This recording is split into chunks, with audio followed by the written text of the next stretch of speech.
I'm Arya Schwartz along with Rachel Galligan and a special co-host this episode. And welcome to the Winsidr show where it's all about the W. The Minnesota Lynx.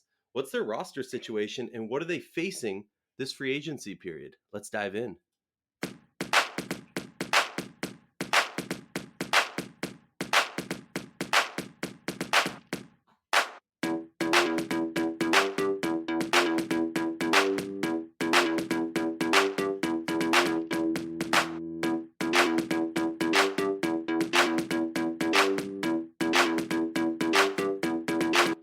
If you like our show, please consider joining our Patreon community. Patreon.com/Winsidr. For less than a cup of coffee a month, you can directly show support for the hard work we do covering the W.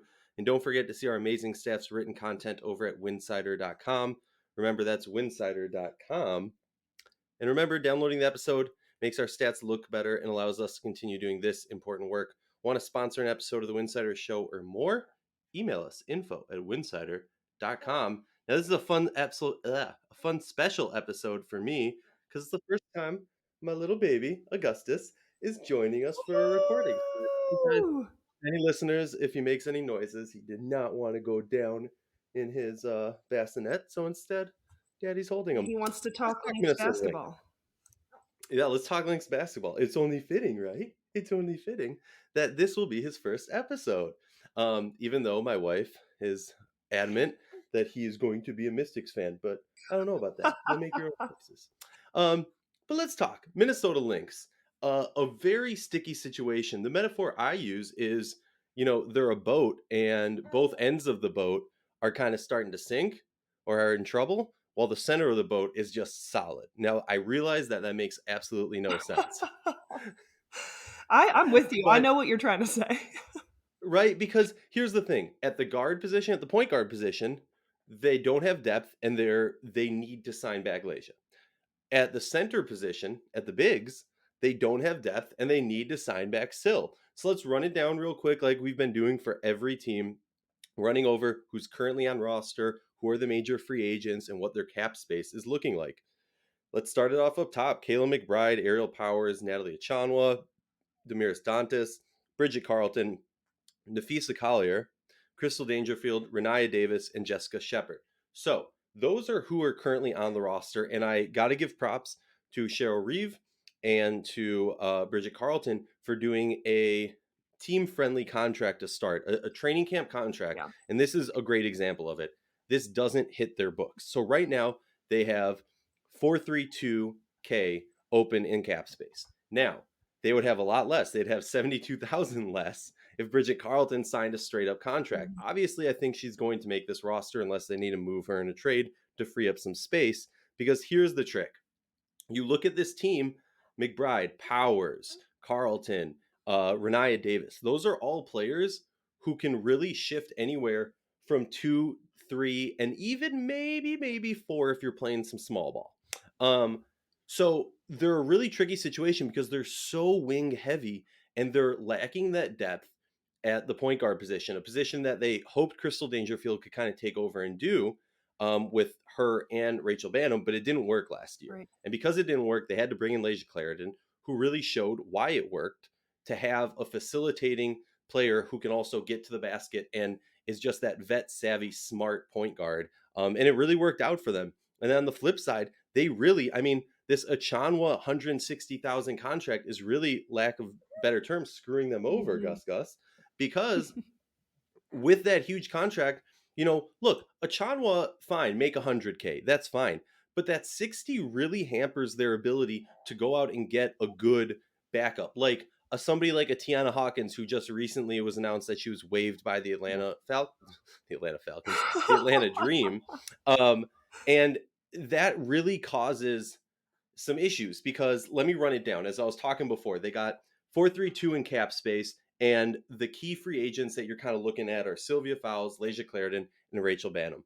And Rachel Banham, a player who we have that Minnesota connection, and I love her, but her play has never really fully, hit the moment that we hoped it would hit. She's not the second coming of Lindsay Whalen just yet. But so Rachel, talk to me because for me, this is where the issue is. I'm going to bore everyone with the numbers real quick, and then we'll kind of talk about what you do.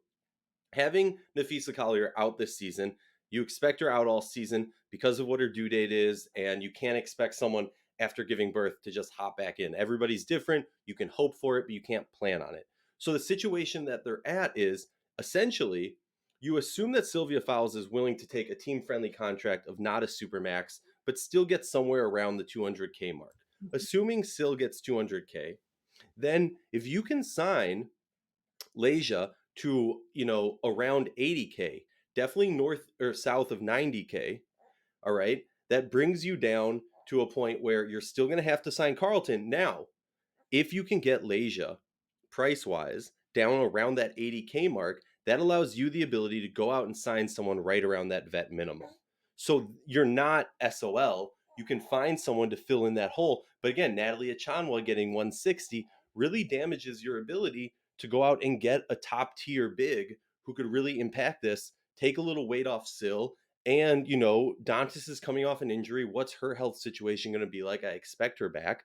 But is she going to be the Dantas of the bubble? Is she going to be the Dantas of early on season last year or late season last Yeah. year, Yeah. where her injury really kind of doomed their playoff hopes? What are your thoughts? No, I agree with everything you said. You said it perfectly. I mean, I think that Jessica Shepard is a big part of this roster as well, and obviously Renaya Davis is to be determined. So you do have some pieces here that I think are promising, and particularly Shepard. I'm a big Jessica Shepard fan, but still, without Collier, you're looking at this team going, okay, how do we bridge this gap? I mean, obviously, it starts with Sylvia Fowles and securing her, a team friendly and a perfect situation, and assuming she wants to play. I mean, there's a lot of question marks there. You have to bring her back. I agree with you on Clarendon. Just love what Clarendon brings to this roster. I think it's a phenomenal fit. Honestly, at this point, I can't imagine her with anyone else.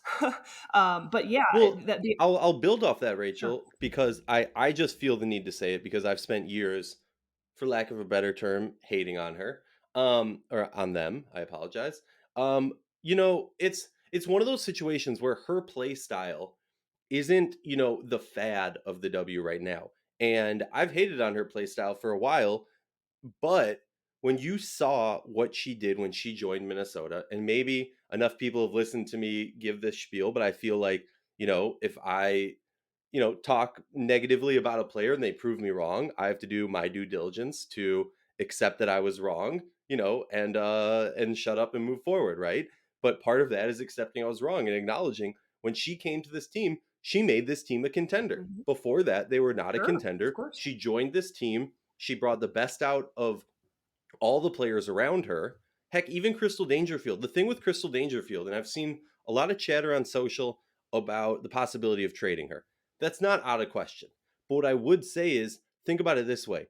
When you look back at Crystal Dangerfield's stats, she was leading this team in many stats when it came to the last 2 minutes of the third quarter and the whole fourth quarter.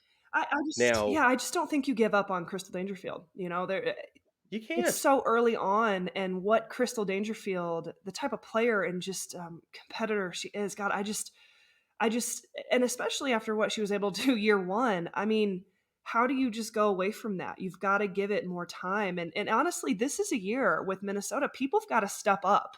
Natalie Achanwa has to produce. Dantas, you've got to give us more. Dangerfield, you've got to give us more. Especially Renaya Davis, we've got to implement you into this roster, and you've got to start to become something. Shepard, we've got to get something from Jessica Shepard. Shepard's a player that I want to ask you about, Sure. Rachel. Now she's Love her. playing. Okay, her average stats, people, if you haven't checked out what Jessica Shepard's averaging overseas this season, granted, she's not playing for one of the powerhouses. I believe she's playing in Italy. It's not the greatest league, it's not the worst league, but she's basically averaging like 25 and 22. Right? She dropped like a 40-25 game, a 45-25 game or something like that. I mean, here's the thing with her. When she came in that rookie season, her and Nafisa were just running it. And I remember continuously saying that's what happens when you come from championship mentality colleges and you go to a championship mentality team. And they just knew it, right? You could see it in their effort, you could see it in their play and in their demeanor. This is going to be a huge year for her. One I huge. know the Lynx are invested in Yeah. her. If she can step up and help fill the role of a missing Nafisa Mhm. Collier, that's huge because you don't necessarily need to. Like I was talking about a Tiana Hawkins. The reason I'm thinking about Tiana Hawkins is my concern with this Lynx roster is before Fee goes down, you have Fee and Dantas as your major. Dantas would sometimes play the five, sometimes play the four. She can hit the three very well. Fee struggled from three last year. That's a tongue twister, but she has that ability and she kept teams Yeah. honest. When you lose Fee, you literally now only have one big who can shoot the three. Yeah. Like Sylvia Fowles ain't pulling up from three. Natalie Achanwa ain't pulling up from three, right? So that's where it gets tricky. And Jessica Shepard is not known for her shooting ability. If she can add in a three ball, that's why I'm saying, if they can get a low level, and by low level I mean contract wise, vet who can play the four, maybe even serviceable at the five, who can hit the three. That's the You important part this team has to be looking you know for. who would And be honestly, good would be like a Heinz Allen. that okay, that wouldn't even be fair though, right? Yeah. Like Oh, no, for sure, but that, I mean, yeah. if you could pull it off and if you move the right pieces, if that's something that you can get done, she fits in seamlessly with this raw in my opinion, and brings an aspect that they either don't have or they desperately need, and is such a good complement with Fowles, assuming she's returning. Regardless if Fowles is returning or not, I love that. If Fowles isn't returning, then you need to make some big moves. And Huge. look, if Fowles isn't returning, then I think you go full court press on a player like Maisha, on a player like you know Mercedes Russell. On Mhm. You're looking for that big, right? Um, you're looking for somebody who can be that impactful superstar because again, this isn't a shot to Kayla McBride or Aerial Powers, but realistically, their superstar is Sil, who's backed up by Nafisa. And with Nafisa out this season, if you're missing both of those players, yeah, it's a patchwork, but you can make it work to a degree of making the playoffs. I fully expect this team, talent wise, even without Sil, to make the playoffs because then they have enough money to make a big move. Um, but the question really comes down to, I mean, honestly, the more I talk about it, once you secure Leja, you have enough depth with Leja and Crystal, and Powers is serviceable at the guard or the point guard. If you really, really, really needed to, you could throw McBride or Carlton or so. Like you have enough guards. My thing is this: I wouldn't be shocked to see a Renaya Davis get moved. I wouldn't be shocked to see one of these wings get moved, or they still have Zandalicini on a suspended contract. Sure. Like this Same team, with Maya all of Moore. their depth. Does she come back? Right. Well, yeah. I mean, if my okay, here's the craziest thing. In a crazy alternate universe where Sylvia Fowles retires, Maya Moore comes back. You start Dantas at the five, like McBride, Powers, Moore, Oh, Dantas, and Leja. Like not a championship team, but if Maya Moore's I in mean, Maya Moore we shape, can I mean that's a dream. scary We team. can dream. We can dream. I fully don't expect her coming back. I mean, the thing with me is also like the more I look at this roster, I think I know Cheryl Reeve is a proponent of draft the best available, right? She's made that abundantly clear. Whether or not that's how she truly believes, but that's what she says post draft days. I would have to say, like looking at it, you got to think this team wants a big. Now, Mhm. you know me, Rachel. I am not at the point of having enough NCAA knowledge yet where I can speak to this, but I'm just gonna say, like, draft wise, when you look at this draft, when you look at the upperclassmen, do you consider this a draft that has some good depth at the bigs? What's Minnesota's pick? I don't even know. I'm terrible. The eighth pick. Man. At that point, it's interesting. I mean, you do have Sika Kone, who is an international prospect that, in my opinion, is very appealing.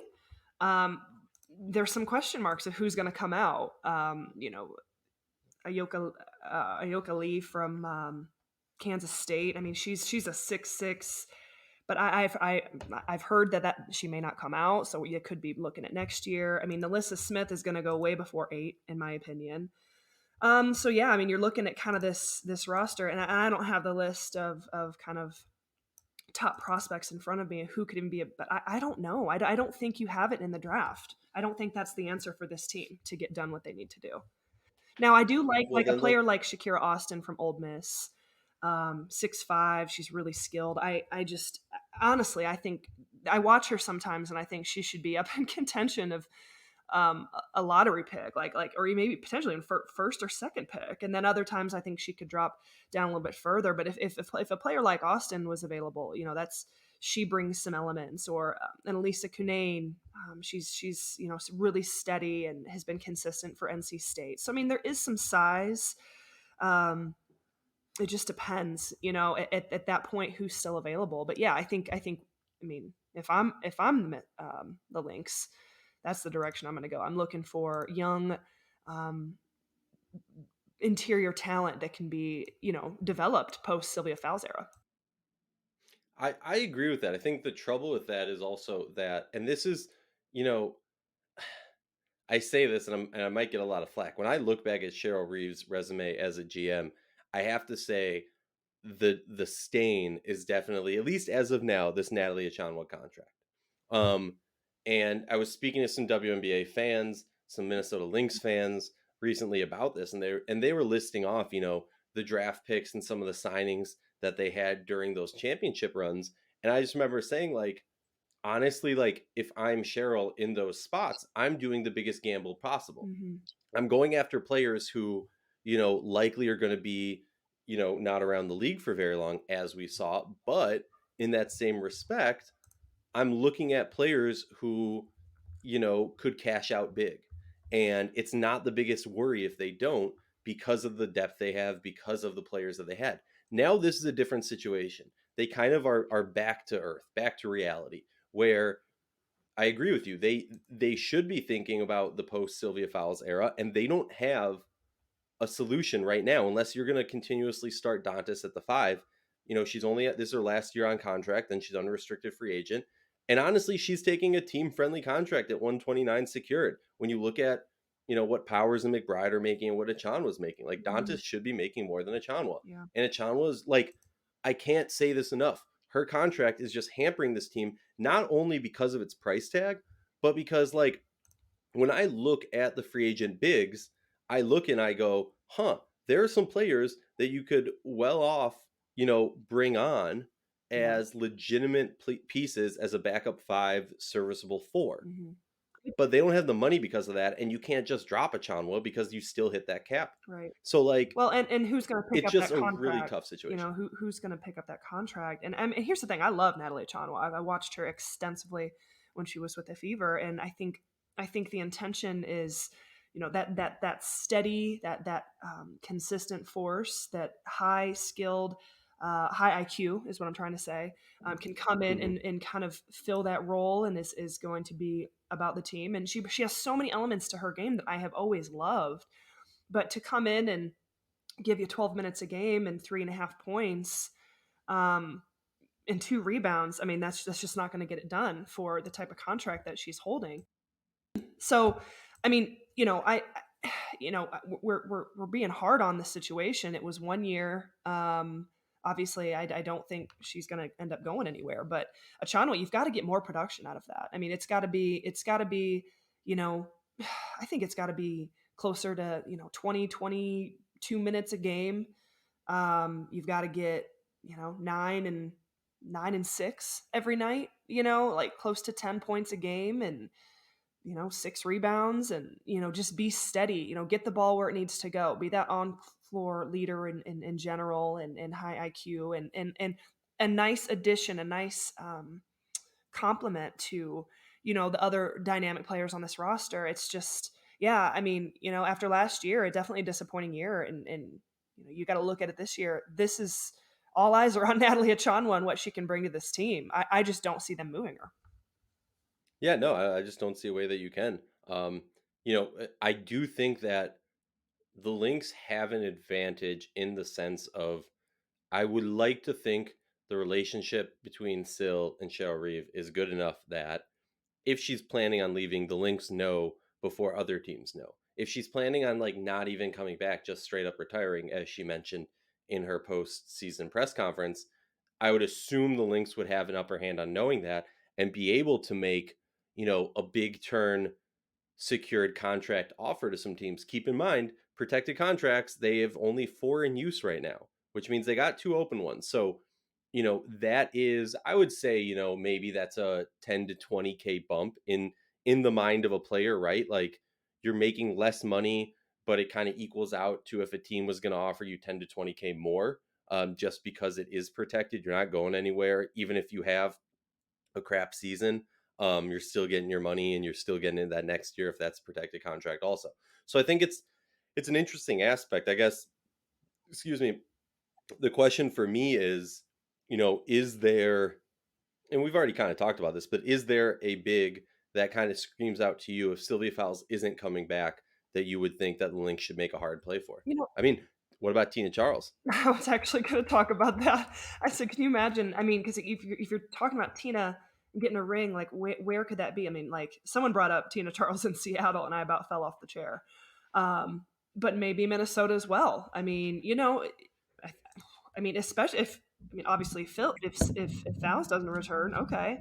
Um, I'm the more we talk and the more I look at this situation, it's it's really interesting to me because you've got Achanwa, Dantas, and Shepard, who have we've seen what Damaris Dantas can do, especially in the bubble. But you've got some players here that if I'm Cheryl Reeve, I'm looking at going, okay, this compliment to Fouls, assuming she's coming back, is wide open. It's yours for the taking. Who are kind of vying for that second fiddle spot in the interior. And honestly, I mean, Jessica Shepard's career is trending in the right direction. She very easily this could be a big breakout year for her in the W. I think she has. I like that I take. think she. I'd put money Yeah, on I that. think she has the potential. I mean, I don't know. Maybe I'm putting too much, but I mean, between the injury and last year, I mean, only had a chance to play 10 and a half minutes a game. But now you're getting a chance. Now you've got a chance to really secure some minutes. Now you've got your feet wet in the league for a couple years. You've got some confidence from playing overseas. Like, I don't know. This could be a game changer. So, I think. Does it have to go the direction that we're talking? I think you toy around with it. You see who you can attract. You see who you can kind of talk to. But at the end of the day, this situation may not be as confusing as we're making it out to be, assuming you're bringing back Clarendon and Fouls. Yeah, I mean, I think the fact of the matter is we're talking it from an aspect of let's play out all the different options. Sure. It's very possible that one of these options is the clear path that this team is taking that we just don't know about Right. yet. And I it's mean, and and that's just yeah, and it's a yeah. situation of opportunity. I mean, there's literally a wide open opportunity here for players to step up. And as a competitor, like that's what you want. And who's going to be that? And I think that's going to be really cool to see. Yeah, I mean, I could very well see them picking up, some sort of big to be serviceable, but are they going to be, Sure. again, we talked about Like a this. Breland. They're going to Yeah. if they bring back Sill at expected contract, if they bring back Leja at the team friendly contract, you're looking at a situation where either they can make a move so that they can get their draft player and a vet free agent, or you can only have one or the other. Like, realistically, it's one or the other, and that's kind of where the path goes. Any final thoughts for this team? No, it's really interesting to break this down. I think what's appealing with Minnesota is just the opportunity and the potential. I mean, it's kind of similar, but like not really to Washington because obviously Washington was just it was a series of just unfortunate events. We just never got to see that team and what it was designed to be. I feel like it's kind of a similar situation in Minnesota, even though they had an exponentially amount more success, and they're just right on that cusp. But I'm excited because of just the potential to see the players step up and who's going to be kind of that next wave. All right, this next generational talent for Minnesota, and all eyes, in my opinion, Jessica Shepard, Dangerfield. You got to look at there's some pressure on Achanwa now. How do players perform under that? So it's going to be really interesting. I just pray for my sanity and for just everything that Sylvia Fowles returns. Yeah, no, I agree because, like, honestly, as a fan of the league and of the game, Yeah. Sylvia Fowles is the Yeah. greatest true center to ever play the game. And to be playing Um, basketball the way she's been playing it at 35 is phenomenal. So, yeah, I mean, she, I know that there's talks of, oh, is this her last year? Could she have already played her last year? Like, the way she played last year, she could easily play into her 40s the way she was playing. Now, the yeah. other player we haven't really talked about enough that I just want to, we talk about Jessica Shepard possibly having a breakout year, trending upwards. Completely agree. Mhm. The other player that I got my eyes on is Ariel Powers, a player who has shown the superstar Sure. potential, but consistency is the question. Injured last year due to not coming into training camp fully, game ready. She didn't go overseas last year, so she had a little learning curve to grow up on. But I think that's where it kind of comes down to. I realize we're going way over on this episode just because it's really Yeah. interesting, and Gus has a lot to say about it. So I think we can call this an episode, but I think it's a good kind of leeway into we're going to check back in on all these teams. We've been doing all the different teams, doing these free agency breakdowns. We're gonna get into that, and it's an interesting aspect to kind of revisit all of these topics come midway through free agency, post free agency, pre draft, post draft, and preseason And don't forget, those talks begin the 15th, tomorrow. Here we go. tomorrow. You gotta get your cores in. If you're a team who has a core available, get your cores in Yeah. Yeah, that today. has to be done today by 5 o'clock Eastern time. So right now, the only people with cores are Connecticut and Chicago. So we'll see.